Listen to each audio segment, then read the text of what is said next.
कि प्यारे भैया सौरभ की और मेरी राशि है कुंभ। युग कवि जो अध्यक्ष आज, उनकी राशि भी कुंभ। प्यारे भैया सौरभ की और मेरी राशि है कुंभ।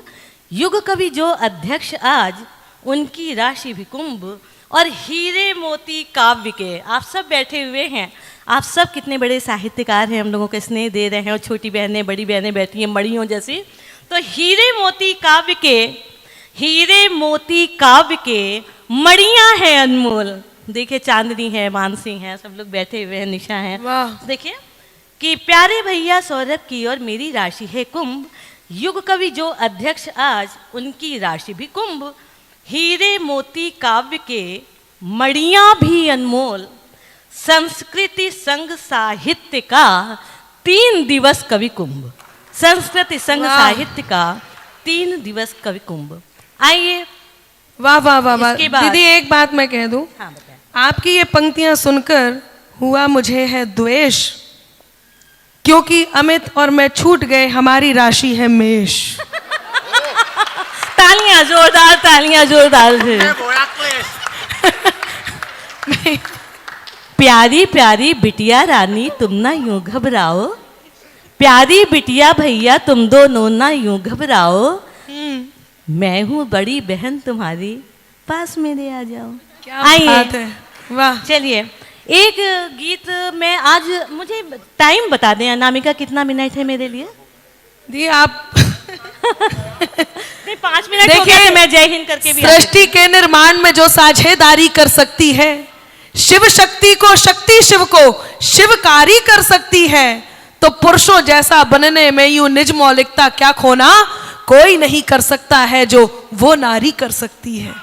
आप समय का पता लगाइए और इस कार्यक्रम को और ऊंचाइयों तक ले जाइए। इसलिए आप लोग जोरदार तालियां बजाइए और हम सब 12 बजे तक इसे खत्म करेंगे, उस हिसाब से अपना अपना अनुमान लगाइए। मैं काव्य पाठ प्रारंभ कर रही हूँ और 5 की जगह 7 मिनट में मैं अपना काव्य पाठ खत्म कर दूंगी। और कमलेश भैया जो भी मुझे जानते हैं, मैंने पहली बार कथन शैली में कुछ पंक्तियां लिखी हैं, तो कथ्य शैली की मैं वो 4 मिनट की कविता पढ़ूंगी। उससे पहले 2 या 3 मिनट इसलिए पढ़ दूं क्योंकि मैं गीत लिखती हूँ, छंद पढ़ती हूँ, तो वो पढ़ दूँ, फिर वहां तक आपको लाती हूँ। आप सबने मुझे जो प्यार दिया है, ये विशेष पंक्तियां अनामिका, अमित और सौरभ भैया को देखें, आप सबको देखें। हाँ, स्वागत है। जल्दी से 3 मिनट निकल गए। कि मैं तेरी प्रीति में बावरी हो गई, मैं तेरी प्रीति में बावरी हो गई। वाह। तेरे मन में बसी सांवरी हो गई। क्या बात है, वाह। तुमने हाथों में थामा, तुमने हाथों में थामा मुझे प्यार से, मैं अधर पे धरी बांसुरी हो गई। क्या बात है, वाह वाह वाह वाह वाह। बांसुरी हो गई।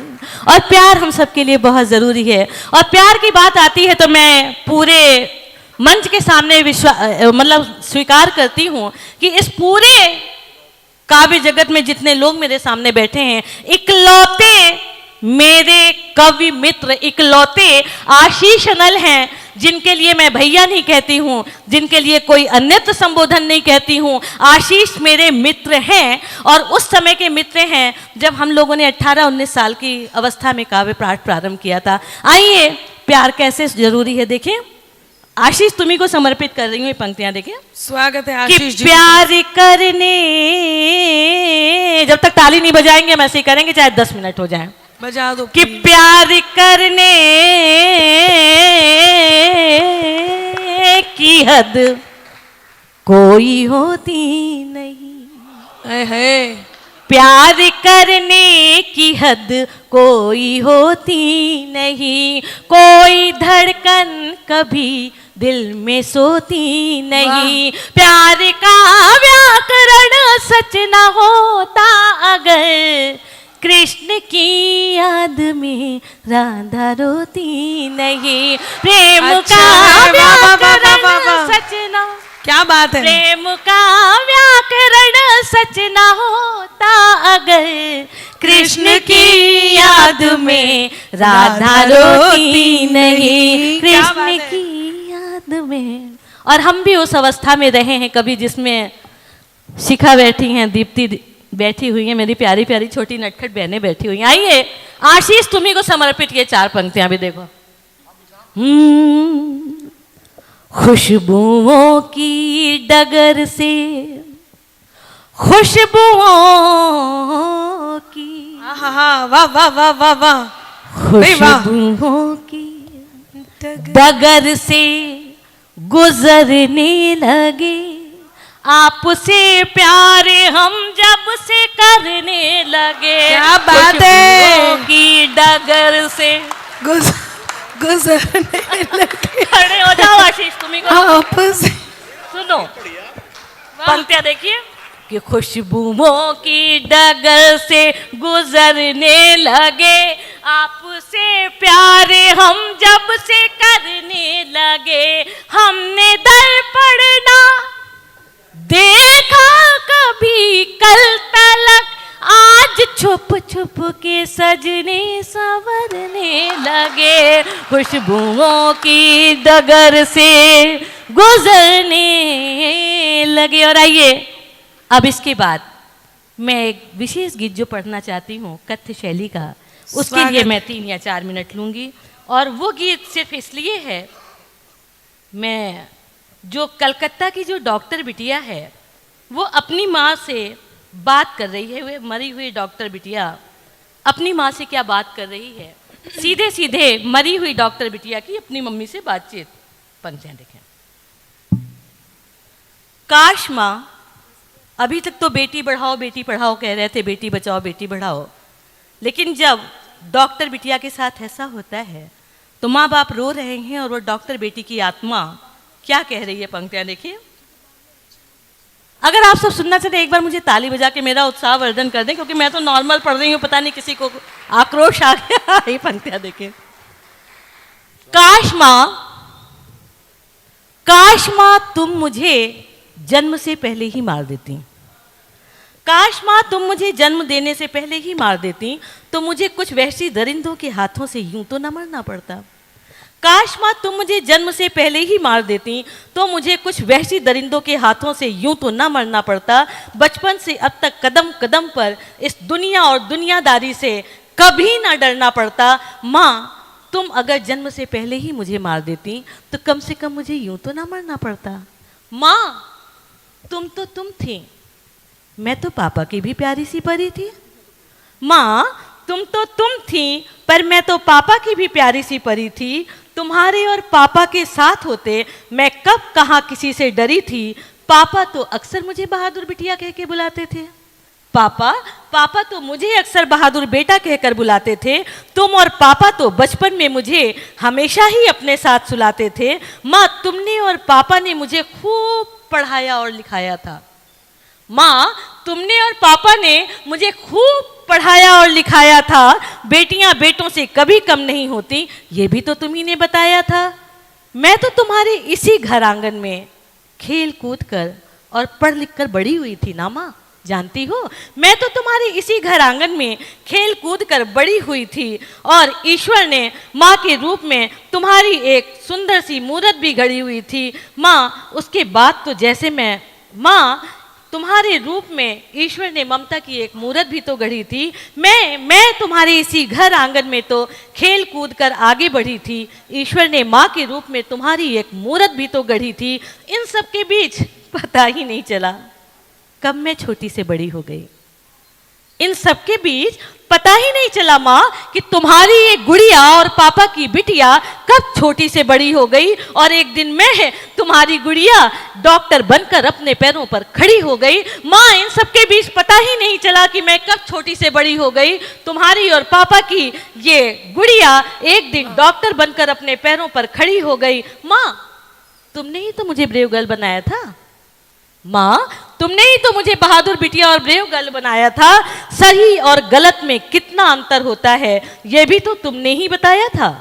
मैं सच का हाथ पकड़े झूठ और गलत को न मानने पर अड़ी थी और बस इसी कारण मेरे पीछे कुछ झूठे मक्कार और वैशी दरिंदों की एक भारी भीड़ सी खड़ी थी। मैं गलत को सच मानने पर नहीं अड़ी थी। मैं सच का हाथ पकड़े झूठ और गलत को न मानने पर अड़ी थी और बस इसी कारण मेरे पीछे कुछ झूठे मक्कार और वैशी दरिंदों की एक भीड़ खड़ी थी। इन सबको भी सदा अवॉइड किया मैंने, इन सबको भी सदा टाला और अवॉइड किया मैंने। कभी जरा बोलने की कोशिश की तो कभी अपने होठों को सी लिया मैंने। पर मैं तो पढ़ी लिखी डॉक्टर थी ना, तो कैसे और कब तक खामोश रहती।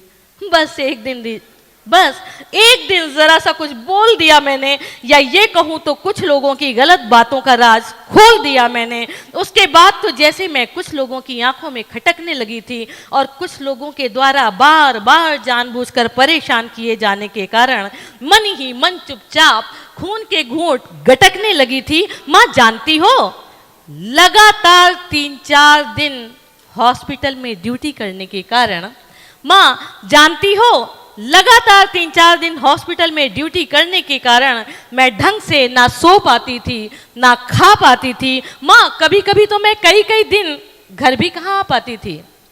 मैं सारी घटना को आपके सामने जिन लोगों ने टीवी में देखा है अपने शब्दों में कहने की कोशिश करी है। माँ मैं कई दिन तो कभी घर भी कहाँ आ पाती थी। माँ उस दिन भी तो मैं कई रातों की जगी थी। माँ उस दिन भी तो मैं कई रातों की जगी थी। तभी तो रात में तुमसे बात करने के बाद जैसे ही वार्ड का राउंड लगाकर बैठी तो अचानक पता नहीं कैसे मुझे एक हल्की सी झपकी लगी थी। मैं तो समझ ही नहीं पाई कि जाने कहाँ से आ गए कुछ लोग। माँ मैं तो समझ ही नहीं पाई, माँ जानती हो मैं तो समझ ही नहीं पाई कि जाने कहाँ से आ गए कुछ लोग। कुछ चेहरे तो मेरे जाने पहचाने थे मगर उनके साथ थे कुछ और भी अनजाने लोग। मुझे उस दिन उन सब ने मिलकर बहुत मारा और तड़पाया। माँ उस दिन मुझे उन सब ने मिलकर बहुत मारा और तड़पाया। मैंने चीख कर तुम्हें और पापा को उस दिन बार बार बहुत बुलाया। उस दिन तुम्हारी और पापा की ये बहादुर बिटिया उन सब के आगे बहुत रोई और गिड़गिड़ाई। पर माँ उन लोगों ने मुझे इतना मारा कि तुम्हारी ये बहादुर बिटिया अपनी जान तक भी ना बचा पाई। तुम्हारी ये बहादुर बिटिया अपनी जान तक भी ना बचा पाई। बहुत बढ़िया। माँ अब मैं तुम्हें और पापा को रोते हुए तो देख रही हूँ। अंतिम पंक्तियां हैं कि माँ अब मैं तुम्हें और पापा को खूब रोते हुए देख तो रही हूँ पर तुम्हारे आंसू पोंछने तुम्हारे पास मैं आ नहीं सकती। मैं अब दूसरी दुनिया में चैन से हूँ लेकिन तुम्हारे हाथों का बनाया खाना खा नहीं सकती। तुम्हारे और पापा की जिन उंगलियों को पकड़कर चलना सीखा था ना, उन उंगलियों को पकड़कर अब मैं कहीं भी कभी भी आ और जा नहीं सकती। माँ जानती हो मैं तो मर चुकी हूँ। माँ मैं तो इस दुनिया से जा चुकी हूँ लेकिन आज भी अनगिनत बेटियां घुट घुट कर मर रही हैं अपने घर से बाहर की बेरहम दुनिया की बातें अपने ही घर में अपनी ही माँ से बताने में डर रही हैं। क्योंकि कई बेटियां जानती हैं कि उनके माँ बाप ने उन्हें बड़े शौक लाड़ और प्यार से पाला है। कुछ पिताओं ने तो बेटियों को नजर ना लगे बस इसीलिए अनगिनत सिक्के कभी नदियों तो कभी सागर में डाला है। माँ काश तुम जन्म से पहले ही मुझे मार देती तो मुझे यूं तो ना मरना पड़ता। काश माँ।